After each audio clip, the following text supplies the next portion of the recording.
On se croirait dans les cuisines d'un restaurant, mais nous sommes dans un laboratoire de recherche sur la nutrition humaine situé à Aberdeen en Grande-Bretagne.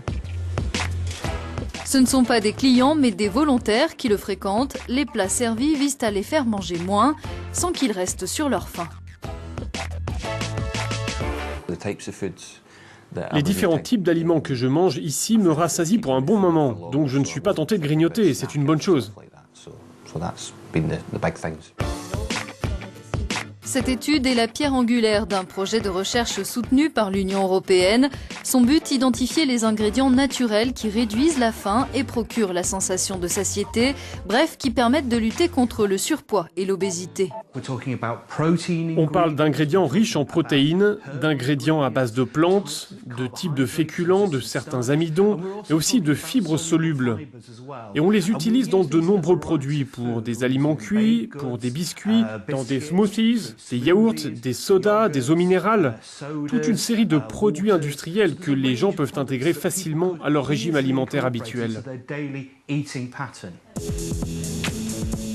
Les chercheurs offrent le couvert 3 fois par jour pendant 52 jours. En échange, les volontaires se laissent examiner. Les scientifiques veulent savoir comment leur corps réagit aux différents ingrédients, comment ils influencent l'appétit, la formation ou la disparition de graisse et l'évolution du poids. Et les premiers résultats sont encourageants. Ça marche bien pour moi. La nourriture qui est fournie ici m'aide à ne plus avoir faim, ça m'évite de grignoter entre les repas et j'ai perdu du poids, alors c'est sûr que ça marche pour moi. Les scientifiques veulent aussi comprendre pourquoi certains ingrédients comme les fibres solubles nous rassasient plus vite et ils envisagent déjà quelques pistes. Certaines de ces fibres donneront la sensation de satiété simplement à cause de leur présence physique dans les intestins. Et le corps humain dispose là de mécanismes de détection précieux qui confirment cette sensation de satiété. Mais nous avons une autre hypothèse sur le rôle de produits issus de l'activité microbienne. Certains acides produits par les microbes interagissent avec les récepteurs situés à la surface des intestins et ailleurs dans le corps, ce qui peut jouer sur la production hormonale. Et ces hormones sont connues pour avoir un effet sur la façon dont nous ressentons la faim.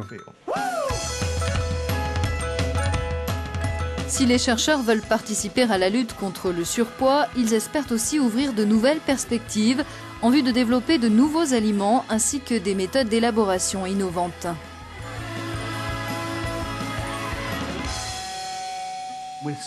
On commence à établir ce que font nos ingrédients test dans les intestins. Quand on aura les résultats de toutes ces expériences, on retournera en laboratoire pour mettre au point de nouveaux ingrédients et on les intégrera dans d'autres essais cliniques. Notre but est de nous associer à des partenaires commerciaux pour élaborer des produits que les gens voudront vraiment consommer, sans quoi les aliments que nous voulons développer ne serviront à rien. La nourriture est vraiment excellente, ça ne manque pas de goût et il n'y a aucun problème avec les textures, c'est très agréable à manger.